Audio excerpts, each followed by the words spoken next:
ఇంత టేస్టీగా వస్తుందని అస్సలు అనుకోలేదు. ఫస్ట్ టైం నేను ప్రయోగించానమాట. ఎందుకంటే కేక్ చేయడం నాకు వచ్చు కాబట్టి ఇలా ఒకసారి ట్రై చేద్దామని చెప్పి బనానా కేక్ చేశాననమాట. సూపర్గా వచ్చింది. అసలు మీరు కూడా ట్రై చేయండి. కోసం నేను 2 బనానా తీసుకున్నాను అనమాట. 2 అరటిపండు తీసేసి కట్ చేసుకొని మిక్సీలో వేసేసుకొని, అలాగే దీంతో పాటు ఒక ఎగ్ వేస్తున్నాను. అంటే ఒక 2-3 యాలక్కాయలు వేయండి.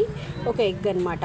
నేను పిల్లలు రాత్రి అడిగారని చెప్పేసి కేక్ కావాలన్నారని చెప్పేసి చేయమన్నారని ఇలా ట్రై చేశానమాట. చాలా బాగా వచ్చింది. ఒక ఎగ్ కొట్టేసాను. అలాగే 2 అరటిపండ్లు, దాంట్లో కొంచెము ఒక పావు కప్పు అంటే కొంచెం ఆయిల్ అనమాట. మీ దగ్గర బటర్ ఉన్నా వేసుకోవచ్చు. అలా వేసేసి మిక్సీ పట్టుకోవాలి. మీ దగ్గర కండెన్స్డ్ మిల్క్ లేకపోతే ఆ మిక్సీ పట్టేటప్పుడు ఒక 1/2 కప్పు చక్కెర తీసుకోండి. 1 కప్పు మైదా పిండికి 1/2 కప్పు చక్కెర వేసి మిక్సీ పట్టుకోండి.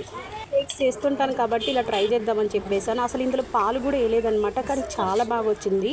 ఇలా మిక్సీ పట్టేసుకొని మనము మిక్సీ పట్టుకున్న దాంట్లో మైదా పిండి, కొంచెము సాల్ట్, బేకింగ్ సోడా వేసేసి జల్లించుకొని ఇలా కలుపుకోవాలన్నమాట. సో దానిపైన నేను డ్రై ఫ్రూట్స్ వేస్తున్నాను. మీ దగ్గర ఏవి ఉంటే అవి డ్రై ఫ్రూట్స్ వేసుకోవచ్చు. నేను కొంచెం బాదంని తురుంబట్టి పొడి, అలాగే కట్ చేసి పెట్టుకున్న బాదంని ఇంకా ఇలాగా వేసి పెట్టుకున్నాను అనమాట. ఇంకా మనం ఎప్పుడు చేసేలాగే కేక్ని ఇలా చేసేస్తే దీనికి వచ్చేసి 30 మినిట్స్ కరెక్ట్గా టైం పట్టింది నాకు. చూసారా, అసలు అంటుకోలేదు. చాలా బాగా వచ్చింది. ఇది ఉడికేటప్పుడు అయితే మంచి స్మెల్ వస్తుంది అనమాట. సూపర్గా ఉంది. పిల్లలు అయితే వేడి వేడి మీదనే తినేసారనమాట. అది ఎప్పుడు కూల్ అయ్యేంత వరకు అస్సలు ఆగరు. టేస్ట్ మాత్రం నేను కూడా చూసాను. అసలు ఎంత బాగుంది. ఫస్ట్ టైం నేను బనానా వేసేసి పాలు లేకుండా ఇలా చేశానఅనమాట. అసలు టేస్ట్ మాత్రం అదిరిపోయింది. మీరు తప్పకుండా ట్రై చేయండి. ట్రై చేసిన తర్వాత ఎలా వచ్చిందో కామెంట్ చేయండి అనమాట. చాలా సింపుల్ బనానా కేక్ చేయడము.